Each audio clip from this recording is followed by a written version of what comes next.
반갑습니다. 부동산 불패신화, 희대의 로또 분양에 대해서 알아보도록 하겠습니다. 부동산 불패신화라는 말을 여러분들이 자주 들었을 겁니다. 그런데 짜장면 값은 한 번도 내린 적이 없습니다. 그리고 여러분들이 좋아하는 샤넬 가방 한 번도 내린 적이 없고, 스타벅스 커피 한 번도 내린 적이 없고, 여러분들이 좋아하는 피자헛이라든가 도미노 피자 한 번도 가격이 내린 적이 없습니다. 그런데 사람들은 짜장면 불패신화라는 말을 전혀 하지 않습니다.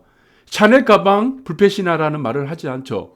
왜 하지 않습니까? 거기에는 옵션 거래가 없기 때문입니다. 파생상품과 관련된 거래가 없기 때문입니다. 그런데 부동산에서는 파생상품과 관련된 옵션 거래에서 매도자가 단 한 번도 이긴 적이 없다는 것.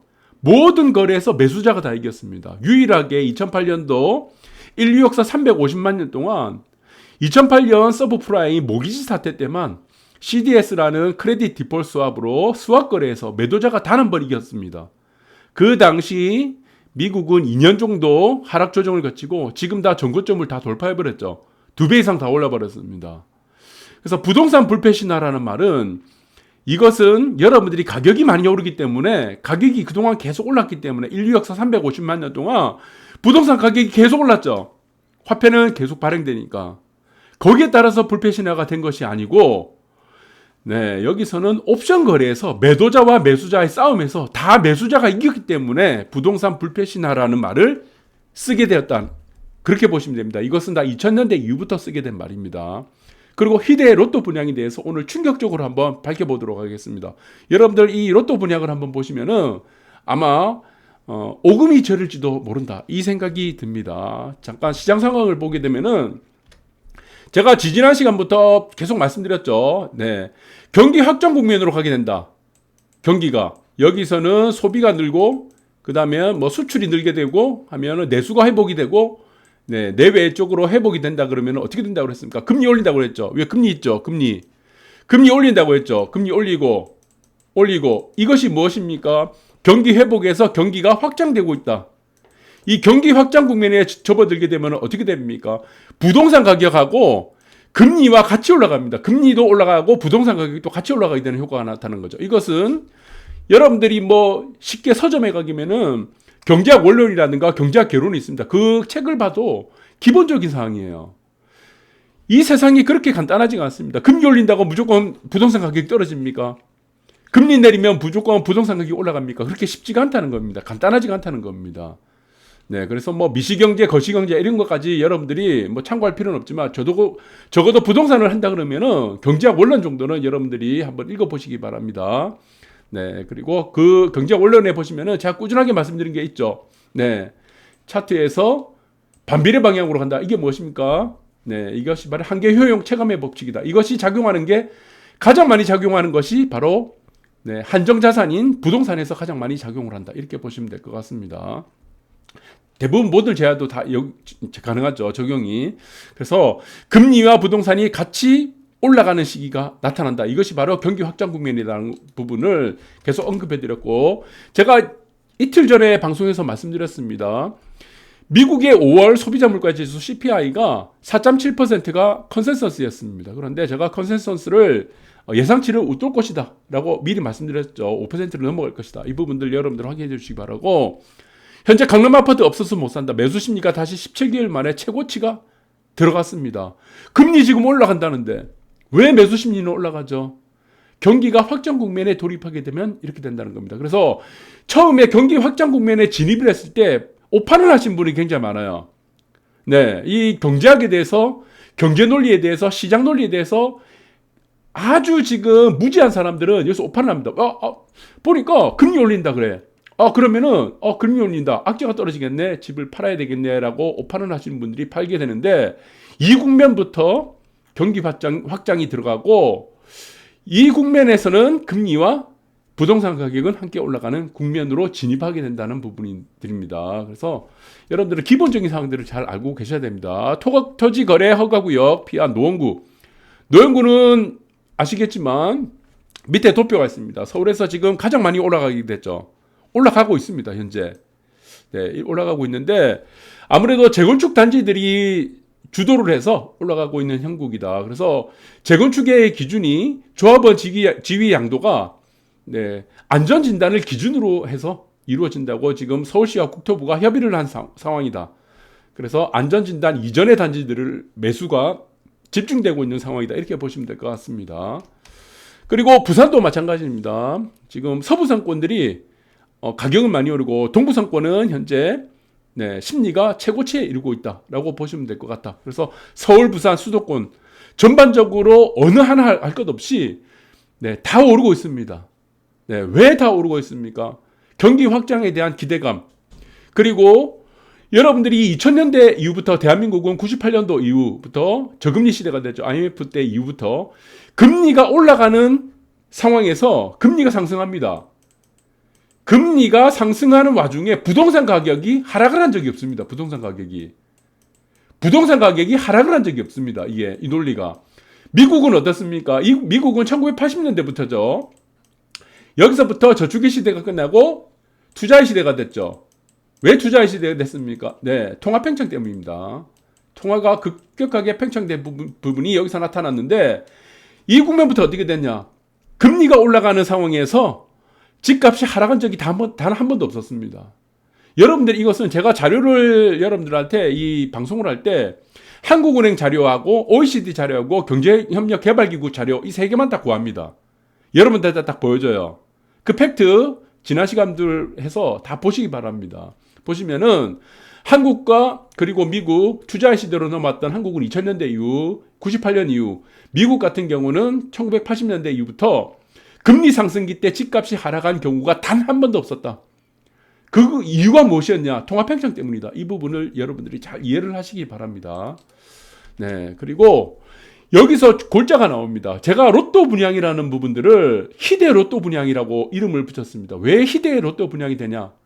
이겁니다. 누구나 집이에요. 이게 핵심 포인트입니다, 오늘. 그리고 부동산 불패 신화라는 부분들 얘기를 했었죠. 그 부분들하고 자, 연계를 해서 볼 건데, 자, 지금 매도자가 이긴 적이 딱 한 번이라고 했죠. CDS. CDS를 발행했던 저금리, 그러니까 대출과 원금, 이자를 상환할 수 없는 저신용자들한테 대출을 해주고 집을 사라고 부추긴 것이 바로 서브프라임 사태입니다. 그때 CDS라는 이 스왑을 만들었습니다. 스왑 거래를 했습니다. SWAP, 스왑 거래를 통해서 파생 상품을 했는데 여기서 단 한 번의 승리자가 나온 게 매도자 승리였습니다. 집값이 내려간다는 매도자 승리가 인류 역사 350만 년 동안 딱 한 번입니다. 이것이. 그리고 그 이후부터는 이전 이후부터 말씀드린 것이 뭐냐면은 왜 누구나 집이라는 이 부분이 희대 로또 분양이 되냐, 이 부분을 제가 설명을 드리려고 합니다. 여러분들 이거를 조금 잘 보시기 바랍니다. 자, 이 누구나 집을 만드는 기준이 뭐냐면 10년 뒤입니다. 10년 뒤 분양가를 지금 정한다는 겁니다. 그러면은 분양가는 고정이 되어 있다는 겁니다. 언제입니까? 지금이란 얘기죠. 분양가는 지금이 돼 있고 소유권은 언제입니까? 10년 뒤가 소유권이고 그 소유권을 되는 시점이 뭐라고 합니까? 이걸 등기라고 하죠. 우리 법적으로 내 소유권을 법적으로 확인한다는 것을 바로 등기입니다. 그리고 뭐 아시겠지만 이 등기가 이루어져야지 소유권이 되는데 이 등기가 되는 시점의 가격을 지금 시점으로 한다는 겁니다. 이게 지금 굉장히 재미나게 지금 만들어지고 있는데 이거는 엄청나게 희대의 로또입니다, 이게. 자, 이 부분을 잘 보시기 바랍니다. 집값 문턱 낮아진 지분 정리, 그리고 누구나 집 흥행할까? 사실 매입 임대라고 하는 것은 이 지분 정리 마찬가지입니다. 매입 임대입니다. 매입 임대인데 이게 다 없어졌습니다. 이게 왜 없어졌습니까? 2019년이죠. 2019년도 이후부터는 매입 임대 방식으로 따른 지분 적립이 사실상 종료가 되어버렸습니다. 이제 이 분양은 안 나옵니다. 왜 안 나오는지 지금 여러분들이 기가 막힌 부분들이 여기서 이제 설명이 되는 거예요. 초기 집값을 6에서 25%로 주택을 매입하고 월세는 이제 부담이 되겠죠. 그리고 수분양자가 독점적으로 다 취하는 구조가 되어 있는데 나중에 이게 집값이 보니까 과체내 예가 될 겁니다. 아마 집값이 3배가 된 겁니다. 3배. 돈 앞에 장사가 없다는 겁니다. 그런데 이 계약했던 사람들은 10년 전 가격이니까 나는 이미 이 가격을 등기만 치게 되면은 3배의 차익을 노리게 되는 거죠. 무조건. 그런데 여기서 매도자가 누굽니까? LH죠. 곱게 안 해줍니다. 절대 안 해줘요. 절대로. 지금 맨날 뉴스에 보시면은 맨날 이거 싸운다잖아요. 10년 전 가격으로 약속을 지켜라고. 맨날 싸웁니다. 지금 이 똑같이 나옵니다. 이게 누구나 집이. 그렇게 될 가능성이 크다. 그래서 이거는 지금 매입하는 사람들이 만약에 여기서 등기를 친다. 10년 후에. 그래서 분양을 만약에 10년 전 가격으로 분양하게 된다 그러면은 여기서는 그냥말로 로또가 된다는 겁니다. 이게 로또가. 그래서 이 조항들이 어떻게 되는지도 좀 보겠습니다. 누구나 집하고 이전에 있었던 지분적립형 있죠. 지분적립형은 하도 말이 많아가지고 매입 임대 방식은 19년도까지는 나왔고 이후에는 아예 나오지가 않게 되는 거죠. 네, 집값이 계속 올라가니까 모든 사람들이 매도를 했던 사람들, 집을 만들어줬던 사람들, LH 정부가 다 손해를 보고 있는 겁니다. 그래서 이걸 다 중단을 시켜버렸는데 지금 다시 누구나 집이란 것을 만들었다. 그래서 10년 입주 시 10년 전 가격으로 분양을 한다는 게 요지가 되고, 그리고 자 여기서 초기 자금입니다. 이게 무엇입니까? 네, 초기 자금이 되는데 이 뭐 보증금이라 칩시다. 지금 현재 10년 후가 안 됐으니까 네, 등기가 안 채됐죠. 그러면 보증금이라 이 6에서 16%고, 그리고 월 임대료도 저렴합니다. 월 임대료가 80에서 85% 수준밖에 안 되고. 그리고 의무 거주 임대 있습니다. 의무 임대 기간이 있는데 이 임대 기간 동안은 임대인으로 살아야 되죠. 임대인으로 살면 되고, 그러면 임대인으로 살게 되면은 당연히 임대료를 내게 되겠죠. 그리고 10년 후에 분양을 한다. 분양 가격은 10년 전 가격이다. 그래서 시세 차익은 입주자가 다 취한다는 겁니다. 그리고 시행자 보시면 아시겠지만 시행자 이익 회수하지 않는다. 그리고 집값이 하락할 경우에는 우선 충당한다는 얘기입니다. 그러니까 만약에 여러분들이 지금 가격으로 분양을 받는다는 조건으로 10년 후에 등기를 친다는 것이 있습니다. 그래서 이거 누구나 집을 했어요. 이거 10년 전 가격이죠. 그래서 10년이 후회가 됐습니다. 10년 후. 그런데 내가 이 보증금이 있을 겁니다. 보증금. 나는 월세만 내고 있었는데 만약에 10년 후에 이 가격이 떨어지게 되면 어떻게 됐습니까? 나는 이것을 등기를 안 치면 되죠. 보증금만 받고 나가면 되는 겁니다. 그런데 내가 여기서 누구나 집을 들어와서 살았다. 예, 계약을 했어요. 계약서 쓸 거 아닙니까? 그러면 이 가격이 3배가 됐으면 어떻게 되겠습니까? 3배. 그러면 10년 전 가격이니까 10년 전 가격에서 3배가 올랐으니까 무조건 등기를 쳐야 되겠죠. 여기는 100% 분양을 받아야 되겠죠. 100% 분양을 받고 등기를 쳐야 되죠. 뭐 그 이전에 전입신고는 당연히 할 거고, 네, 보증금과 낸 시점 이후에 임대를 하면서 여기서는 전입신고는 들어가겠죠. 전입신고하고. 그러니까 여기서는 중요한 게 무엇이냐? 이 등기 시점입니다. 등기. 내 소유권을 법적으로 확인하는 게 바로 등기죠. 네, 등기입니다. 그래서 잔금을 다 완료하게 되면 등기가 되는데 얼마나 아름답습니까, 이것이. 그러니까 여기서 이 계약을 해서 들어가는 사람은 단 한 푼도 손해를 안 봅니다. 여기서 손해를 보는 것이 무엇이냐? 손해라고까지는 하기 힘들지만 여기서 비용이 뭐냐? 임대료밖에 없는 거예요, 임대료. 그래서 이 부분을 여러분들이 우리가 모든 부동산에 관련된 그 옵션 거래가 있었습니다. 그 옵션 거래에서 매도자가 다 파산을 했어요. 다 실패를 했습니다. 그렇기 때문에 부동산의 불패신화라고 얘기하는 겁니다. 아파트 값이 올라가고 부동산이 계속 올랐기 때문에 부동산 불패신화라고 얘기한 게 아니에요. 신화라는 것은 매도와 매수자 그리고 A와 B와 싸워서 이기기 때문에 신화라고 얘기를 한 겁니다. 그래서 이 부분을 여러분들이 어떻게 이해를 하셔야 되냐? 옵션 거래입니다. 이것은 파생상품 거래 중에 옵션 거래가 되는 거죠. 옵션 거래는 무엇입니까? 행사 가격이라는 게 있습니다. 행사 가격. 행사 가격이 있고 여기서 또 중요한 게 무엇입니까? 프리미엄이 있죠. 내가 지불하는 돈입니다. 여기서 누구나 집에서 들어간 사람이 프리미엄 내가 지불하는 돈이 뭡니까? 실질적으로는 임대료밖에 없다는 겁니다. 여기서 보증금은 나중에 돌려받는 거죠. 그리고 이게 완전 그냥 꿀입니다. 꿀. 프리미엄은 임대료밖에 없고 행사 가격은 정해져 있다는 겁니다. 10년 전 가격으로. 그런데 가격이 좀 올라갔어. 올라가게 되면 어떻게 됩니까? 이게 만약 3배 정도 차익이 발생했다 그러면은 이전에 행사 가격이란 것이 10년 전 이 가격이란 겁니다.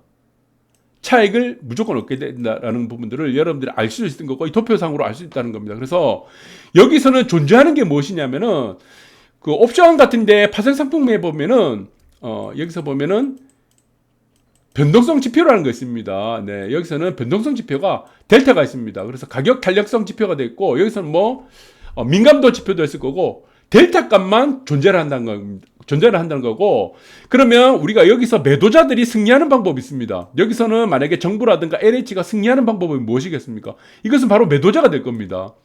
여기서는 뭐 시행자가 될 거고, 이 매도자가 이기는 방법이 무엇이냐? 이 세타 값밖에 없다는 겁니다. 세타 값. 세타 값이 무엇입니까? 시간 가치 감소죠. 시간에 따라서 가치가 감소하는 것들을 세타 값이라고 합니다. 그런데 여기서는 매수자가 권리를 행사하는 부분에서의 세타 값 자체가 아예 없기 때문에 델타 값밖에 없다는 겁니다. 이 변동성밖에 없는 거예요. 변동성 지표밖에 없다는 겁니다. 무조건 이긴다는 얘기입니다. 그래서 여러분들 제 방송 듣는 사람들 중에 뭐 20대라든가 이분들 중에 뭐 자금력이 좀 떨어진다. 자금을 내가 신용대출 정도로 해서 한 1억에서 한 1억 5천 정도밖에 없다. 라고 하시는 분들은 무조건 여기 누구나 집으로 들어가세요. 무조건. 왜? 손해가 없다는 겁니다. 손해가. 우리가 옵션에서 행사가가 존재하지 않다. 만약에 이 부분이 있습니다. 십자가가 이렇게 있으면은 가격이 행사가가 있습니다. 가격이 밑으로 내려가게 되면 어떻게 됩니까? 내려가게 되면은 올라가는 방향이 있고 내려가는 방향인데, 내려가게 되면 어떻게 됩니까? 행사가가 마이너스가 되는 겁니다. 행사 가격이. 여기서는 플러스가 되는데, 그러면은 내가 지불한 돈을 다 잃게 된다는 겁니다. 여기서 잃게 되는 돈이 무엇입니까? 임대료밖에 없다는 겁니다. 네. 그래서 이것은 굉장히 옵션 중에서도 뭐 여러 가지 옵션이 있을 겁니다. 뭐 스톡 옵션도 있고 여러 가지 뭐 주가지수 옵션도 있는데, 이 부동산에 관련된 옵션 같은 경우는 매수자가 이길 확률이 99.99%입니다. 네, 그래서 자금력이 조금 뭐 좀 떨어진다, 아니면은 뭐 아시는 분 중에 뭐 젊은 세대가 있다 그러면은 누구나 집은 저는 무조건 강추다. 이것은 완전 로또라는 부분. 그리고 제가 사례를 한번 알려드리겠습니다. LH 10년 전 공공임대 분양 전환 대격돌, 여기서 문제가 된 게 첫 분양이 과천에서 일어났습니다. 과천. 그러니까 지금 맨날 싸웁니다. 그래서 LH에서는 무엇을 얘기했느냐, 이 감정평가액을 고소한다는 겁니다. 이것이 계약서상에는 어떻게 됐냐면은 똑같았어요. 10년 전 가격이란 겁니다. 임대 10년 전 가격으로 해서 분양을 해주겠다는 겁니다. 10년 후에. 10년 후가 지나면은 너희들 분양을 해줄 테니까 이거 받아가라. 그럼 이거를 분양을 받고 나서 바로 어떻게 됩니까? 그 다음날 나머지 잔금을 치죠. 그럼 잔금을 치고 나면 하는 것이 뭡니까? 등기를 치죠. 내 소유권을 인정하는, 법적으로 등기를 치는데, 이 등기를 못 치게 하는 거예요. 분양을 아예 못 받게 하는 겁니다. 그래서 여기서는 LH가 함정을 파놨습니다. 우리가 보시면 계약서상이 있습니다. 보험계약이란가 이런 거 보면은 이 계약서상이 이렇게 있죠. 보시면은 뭐 계약 큰 글씨로 막 이렇게 써놨어. 근데 맨 밑에 보시면은 여기 보면은 깨알 같은 글씨로, 여기서 보면은 아주 사람이 보일까 말까 하는 글씨가 하나를 다 박아놓은 거예요. 이것은 현미경 뭡니까 돋보기나 확대용으로 보지 않으면 알 수 없는 아주 미세한 작은 글씨로 정말 알 수 없는 글자를 박아놨는데, 이것이 무엇이냐, 나중에 간평을 보겠다는 겁니다. 간평. 그 다음에 무엇입니까? 산술평균으로 하겠다는 겁니다. 산술평균. 그 기간에 동안 있었던 아파트 가격이 상승했으면 그것을 산술평균을 하겠다는 거죠. 평균값에는 우리가 여러 가지가 있습니다. 일반 평균 가격이 있고, 우리가 잘 아는, 그 다음에 지수평균도 있고요. 그 다음에 뭐 기하평균도 있습니다. 여러분들 뭐 수학 좋아하시는 분들. 그 다음에 산술평균도 있는데, 산술평균은 시세와 가장 가깝죠. 그 다음에 지수평균이 가깝고, 그 다음 기하평균이 가깝고, 기하평균은 너무 오르락 내리락 많이 거립니다. 그래서 기하평균을 잘 쓰지 않습니다. 그래서 일반적인 평균은 1에서부터 10까지가 있습니다. 2, 3, 4, 9, 10 있으면은 일반적인 평균값은 5가 평균이 되겠죠. 여기서 증감이 1, 1, 1, 1, 1 이런 식으로 늘어난다면, 하나씩 늘어난다면 5는 평균이 되는데, 우리가 아파트 가격이 올라가는 건 이렇게 변동을 하잖아요. 그래서 변동폭이 이렇게 막 올라갔다 내려갔다 이렇게 하면서 올라가게 되는데, 이 부분을 어떻게 했냐, 산술 평균으로 해놔가지고 가중치를 다 줬다는 겁니다. 네. 여기서는 또 가중평균도 있을 거고, 그래서 시가와 가장 가까운 게 무엇이냐면 산술평균이라는 겁니다. 그래서 유리하게 박아놨다는 겁니다. 이게 쉽지가 않다는 거예요. 그래서 세상은 이 돈이 이렇게 쉽지 않습니다. 네, 돈이 보시면은 어떤 집단이든 어떤 사회든 어떤 개인이든 마찬가지로 돈 앞에 장사가 없다는 거다. 그래서 지금 항의를 막 하는 거예요. 국회에 와가지고. 아, 너희들 약속 지키라는 겁니다. 그런데 LH는 어떻게 얘기합니까? 아, 나는 그 계약서상에 깨알 같은 것이 넣어놨는데 너 그거 못 봤냐? 얘기가 그렇게 되는 거죠. 얘기가. 그래서 여기서 보시면은 만기 전환 첫 사례인 판교 등지에서 판교가 첫 사례입니다. 판교는 이 계약하고 나서 3배에서 4배 정도 올랐습니다. 여러분 잘 아실 겁니다. 여기서 5배까지 오른 평수가 있습니다. 이 소형 평수 같은 경우는 5배까지 올랐고, 판교 등지에서 분양가격 전환 방식이죠. 분양가격을 이제 해줘야 되죠. 근데 이 분양가격을 전환 방식을 두고 입주민들하고 지금 싸움 난 거예요. LH랑. 너희들은 원래 10년 전 가격을 해주기로 했는데 아니야. 자세히 읽어봐. 거기 보면은 간평이랑 간평하고 밑에 있습니다. 간평 이하로 해주겠다고. 그리고 이 간평은 누가 정합니까? LH가 하는 거예요. 간평은. 이 간평이라는 거는 굉장히 주관적이잖아요. 간접평가가사가 누구 편에 있냐에 따라서 감정가가 달라지는 겁니다. 네, 그래서 이 부분을 너희들이 왜 못 봤냐 이렇게 얘기하는 겁니다. 그래서 10년 동안 수도권 인기 지역에 집값이 급등하면서 전환 가격이 크게 오르게 됐다. 이 부분을 그래서 싸움이 됐다는 겁니다. 싸움. 그래서 이 이후부터는 어떻게 됐냐? 매입 임대 방식, 지분 적립 방식 같은 거는 매입 임대는 다 없애버렸습니다. 이거 다 없애버렸어. 그런데 여기서 나오게 된 게 뭡니까? 누구나 집이 이제 등장하는 거예요. 누구나 집. 환장하는 겁니다. 이게 무슨 결론이 어떻게 되겠습니까? 화폐 통화량은 계속 이렇게 증가하고 있는데 만약에 이 집값이 떨어지게 되면은 행사를 안 하면 되잖아. 분양 안 받으면 되는 거예요. 보증금 돌려받고 딴 데 가면 되는 거예요. 그냥 여기서는 완전 대박입니다. 대박. 여러분들 대박. 완전 대박 로또가 되는 겁니다. 그리고 여기서 있죠. 중요한 내용이 있습니다. 분양 전환 가격이란 부분들을 나오는데 분양 가격은 조성원가와 조성원가는 그냥 원가죠. 네, 토지비 여기서는 토지비와 건축비가 되겠죠. 네, 이건 뭐 잘 아시는 내용이고 그리고 감정평가 금액 이 감정평가 금액은 누가 정합니까? 이거 LH가 정하잖아. 쥐들 마음대로 감정평가서 그리고 산술평균으로 적용한다는 내용을 깨알로 지어넣었다. 계약서상에. 그래서 너희들 안 봤다. 이건 네 책임들이다. 그래서 10년 전 계약을 맺을 때 합의된 부분에 대해서 번복은 법리상으로 불가능하다. 이제 무엇을 막아놓는 거예요. 예. 이렇게 되는 겁니다. 그래서 전부 다 주관적이다. 산술평균은 지수와 지금 이 가격과 굉장히 최근의 시세와 굉장히 연동이 되는 평균값이기 때문에 모든 것을 어떻게 됐냐? LH와 유리하게 됐다. 그래서 LH가 바보가 아닙니다. LH 사람들은 여러분들을 바본 것 같아요. 그 보시면은 기본적으로 뭐 연고대 나오고 나름대로 빵구 좀 낀다 하신 분들이 거기 들어가서 투기를 다 하는 사람들인데 여러분들 LH 뭐 투기 여러분들 잘 아시잖아요. 상기심도시 투기한 거. 그 사람들 바보라서 그렇게 아닙니다. 얼마나 똑똑해요. 투기를 할 정도인데.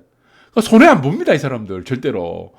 호락호락한 사람들이 아니다. 그래서 이 부분들을 여러분들이 누구나 집을 계약한다 그러면은 이 부분들을 잘 확인을 해보시고 그리고 누구나 집은 희대의 로또 분양이다 라는 부분들을 여러분들 기억해 주시기 바랍니다. 오늘 방송 여기까지 하도록 하겠습니다.